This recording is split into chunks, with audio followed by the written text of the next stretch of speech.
आप देख रहे हैं पुलिस की आवाज न्यूज, क्राइम का खुलासा।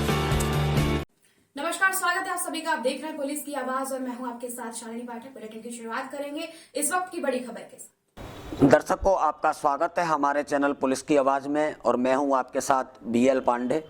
आज हमारे साथ एक ऐसी हस्ती जुड़ी हुई है जो ज्योतिष के माध्यम से भारत ही नहीं विगत देशों में जा के लोगों का मार्गदर्शन कर रहे हैं और पिछले काफ़ी समय से ज्योतिष के माध्यम से लोगों को ऊंचाइयां छीने में मदद कर रहे हैं और लोगों का मार्गदर्शन कर रहे हैं। भक्ति योग संस्थान के द्वारा तकरीबन 10 साल से लोगों की सेवा कर रहे हैं।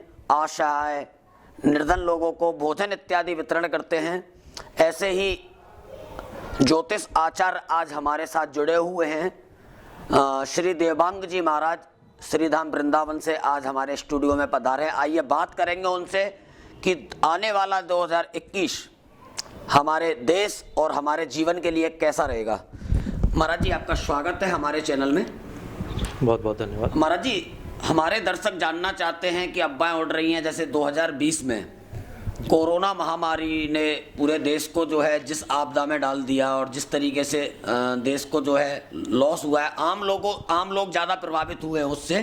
तो अब 2021 में सुनने में आ रहा है कि 2021 उससे भी ज़्यादा खराब है। तो कैसा रहेगा हमारे देश के लिए 2021?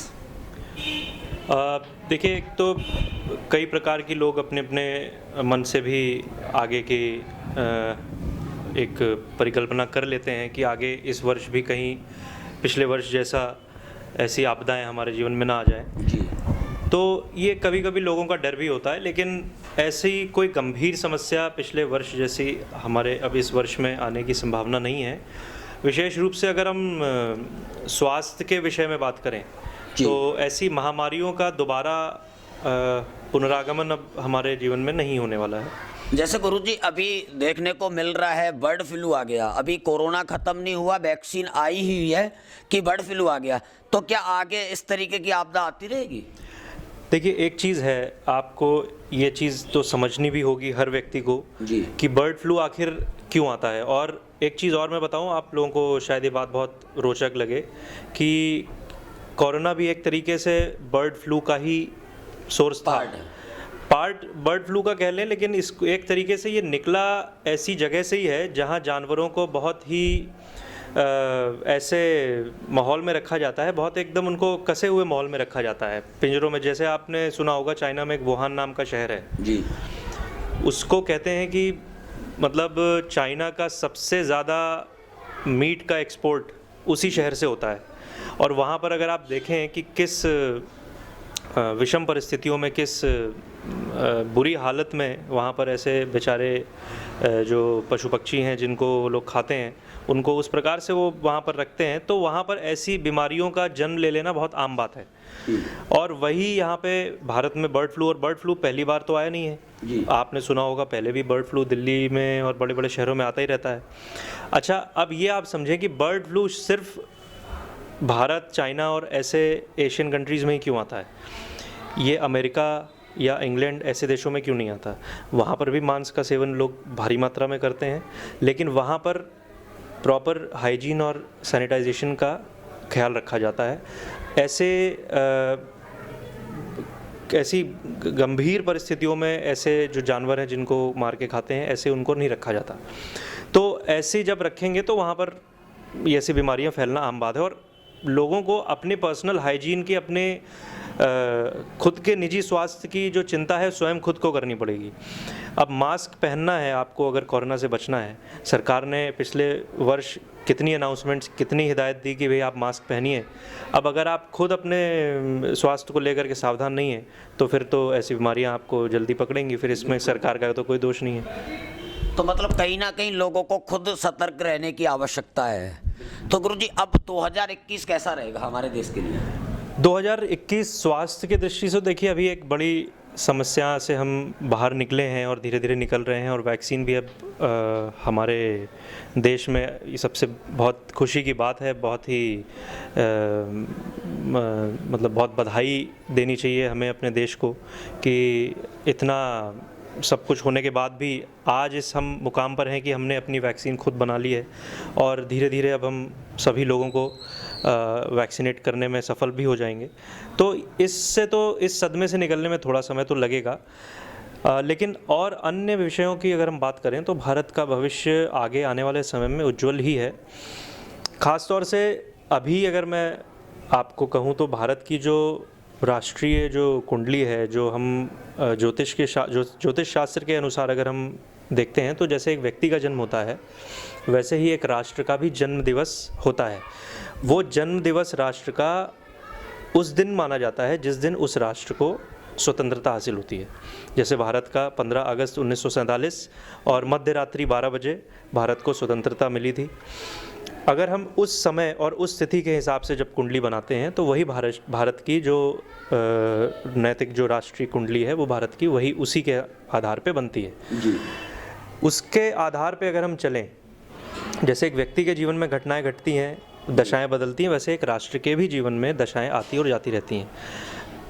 वर्तमान में भारत की राष्ट्रीय कुंडली में चंद्रमा की दशा चल रही है और चंद्रमा में शनि की अंतर्दशा चल रही है। ये एक ऐसा समय होगा विशेष रूप से जब भारत, और ये आप देख भी रहे हैं, एक आत्मनिर्भर भारत का जो एक हमारे यहाँ एक दौर चल रहा है, ये समझ लीजिए भारत का आत्मनिर्भर हो जाने का ही समय है। आगे आने वाला भाग्य जो है भारत का, वो भारत को आत्मनिर्भर बना करके और स्वावलंबी एक देश के रूप में स्थापित करेगा। और थोड़ा असर जब कोई आप अपने जीवन की दिशा जब बदलते हैं, आप मान लीजिए कभी भी आप एक शहर से घर भी बदल के दूसरे शहर में अगर कभी शिफ्ट होते हैं तो आपको साल 2 साल तो कठिनाइयों का सामना करना पड़ता है। धीरे धीरे आप उस शहर में, उसके माहौल में आप और रच बस जाते हैं। थोड़ा समय आपको फिर भी लगता है। तो ऐसे ही इतना बड़ा जो राष्ट्र है, 130-135 करोड़ की जो ये जनसंख्या है, इनको अचानक से अगर कोई बड़े मूवमेंट की ओर जाना होगा तो थोड़ी कठिनाई का सामना तो करना ही पड़ेगा। ये एक प्रकृति का ये नियम है। और इसीलिए मैं आपको वर्तमान की जो भारत की दशा है उसके आधार पर अगर मैं स्पष्ट रूप से कहूँ तो जो मैन्युफैक्चरिंग सेक्टर है भारत का, जो उत्पादन का जो क्षेत्र है, जिस वजह से आज चाइना सुपर पावर बन के उभरा है, क्योंकि चाइना में आप देखें हर चीज़ का उत्पादन है। मैन्युफैक्चरिंग सेक्टर चाइना का बहुत स्ट्रॉन्ग है। तो कहीं ना कहीं भारत का मैन्युफैक्चरिंग सेक्टर अब उभरेगा और आगे आने वाले समय में मैन्युफैक्चरिंग बहुत लार्ज स्केल में, बहुत बड़े स्तर पर भारत में होगी। और विशेष रूप से जो आयरन और स्टील से रिलेटेड जो इंडस्ट्रीज़ हैं, रेलवेज़ वगैरह के जो हमारी जो नेटवर्क्स हैं, और क्या कहते हैं, मिनिस्ट्री ऑफ कम्युनिकेशन है, मास कम्युनिकेशंस है, सैटेलाइट है, स्पेस रिसर्च है, मिलिट्री है, डिफेंस है, नेवी में, एयरफोर्स में, इन सब सेक्टर्स में भारत का जो परचम है वो बहुत ऊंचे बड़े बहुत ही उज्जवल तरीके से भारत जो है आगे आने वाले समय में, भविष्य में, इस पूरे विश्व पटल पर स्थापित हो जाएगा। अच्छा गुरुजी, अगर बात की जाए जनमानस की, 2021 जनमानस के लिए कैसा रहेगा? आप ये तो आपने बता दिया कि राष्ट्र के लिए ठीक है, मगर आम जनमानस के लिए कैसा रहेगा? सबसे ज़रूरी बात तो ये है, देखिए कि बहुत सारे इस आगे आने वाले वर्ष में 2021 में भारत के संविधान में बहुत सारे बदलाव होने वाले हैं। ये अब मैं आपको अपनी जो मेरी कैलकुलेशन है उसके आधार पे बताने वाला हूँ कि संविधान में बदलाव, इसका मतलब ये नहीं हुआ कि हमारे लोकतंत्र पर किसी प्रकार का कोई खतरा है। लोकतंत्र तो इस देश की आत्मा है, उस पर कोई प्रहार ना आगे हो सका है, ना कभी पीछे हो सका है, ना आगे कभी होगा। लेकिन फिर भी कुछ ऐसे नियम और कानून हमारे देश में चले आ रहे थे जिस वजह से आम जनता को छोटी छोटी समस्याओं का सामना बहुत ज़मीनी स्तर पे करना पड़ रहा था। आप भी क्योंकि इतनी पत्रकारिता आप करते हैं, आप भी जानते होंगे कि कई ऐसे कानून हैं जो अंग्रेज़ों के समय से भी बदले नहीं गए हैं, और ऐसे कानूनों के कारण ही आज जो है छोटी छोटी जगहों पर इतना भ्रष्टाचार फैला हुआ है। इन कानूनों में बहुत बड़े स्तर पर बदलाव आएगा इस पूरे 2021 के वर्ष में। इसमें कुछ लोगों का फ़ायदा होगा, लेकिन अगर कुछ लोगों का नुकसान होगा, जैसे कुछ लोग जो इस कानून का फ़ायदा उठा करके अपनी जीविका चला रहे हैं जी। उनका तो देखिए नुकसान होगा। जो भ्रष्टाचार के भरोसे पर जो है अपना उनका जो अपना जीवन भरण यापन पोषण करते होता हैं। है तो उनका तो नुकसान होगा, लेकिन धीरे धीरे जब आगे प्रत्येक व्यक्ति तक, प्रत्येक जनमानस तक जब हमारे इस राष्ट्रीय निधि का और सभी इन सब कानूनों का जो फ़ायदा है ये जब हर व्यक्ति तक पहुंचने लगेगा धीरे धीरे, तो एक मुझे लगता है कि जनमानस में खुशी की लहर भी आएगी और एक उत्साह भी आगे ज़रूर होगा। अच्छा गुरुजी, किन किन सेक्टरों के लिए 2021 अच्छा और किन किन सेक्टरों पे प्रभाव पड़ेगा इसका? देखिए, डिफेंस के लिए तो सबसे अच्छा है, और स्पेस और सैटेलाइट नेटवर्क्स के लिए जो रिसर्च जो हमारे इसरो की जो हमारी टीम है, इंडियन स्पेस रिसर्च ऑर्गेनाइजेशन जो है, उसका बहुत मतलब मुझे लगता है कि ऐसे स्पेस मिशंस इस वर्ष आगे आने वाले समय में लॉन्च होंगे जो शायद अमेरिका और चाइना जैसे देशों ने भी अभी तक नहीं उसको पूरा कर पाए होंगे, उसमें सफल नहीं हुए होंगे, लेकिन भारत ऐसे मिशंस पे भी सफल होगा। और दूसरा, महिलाओं के प्रति, महिलाओं की सुरक्षा के प्रति नए कानून जो है वो बन सकते हैं, और जो भी कानून चले आ रहे हैं उनमें बहुत सख्ती के साथ ही सरकार नए नए कदम ले सकती है। इसके अतिरिक्त अगर मैं कहूँ तो हमारी नेवी जो है, भारतीय जो नेवल फोर्स है, उसके कुछ नए आयाम, नए मुकाम, जो नए नेवल बेसेस हैं, नए जॉइंट मिशंस हैं, वो भी इस वर्ष पूरे आने वाले समय में ज़रूर होंगे। इसका आधार ऐसा नहीं है कि मैं कोई कल्पना से आपको बता रहा हूँ, ऐसे हमारे जो इस पूरे वर्ष में और फिलहाल फरवरी से लेकर अप्रैल के बीच में जो भारत में जो चंद्रमा की जो पोजीशन है भारत की कुंडली में, जो कर्क राशि में चंद्रमा है, चंद्रमा पर इस समय 6 ग्रहों का प्रभाव है, 6 ग्रहों की दृष्टि है जी। और उन 6 ग्रहों की दृष्टि एक साथ चंद्रमा पर होना ये आम बात नहीं है। रोज रोज ऐसे जो है संयोग नहीं बनते हैं। अद्भुत संयोग है। हाँ, अद्भुत संयोग है जो अभी 2-3 महीने तक बन रहा है जी।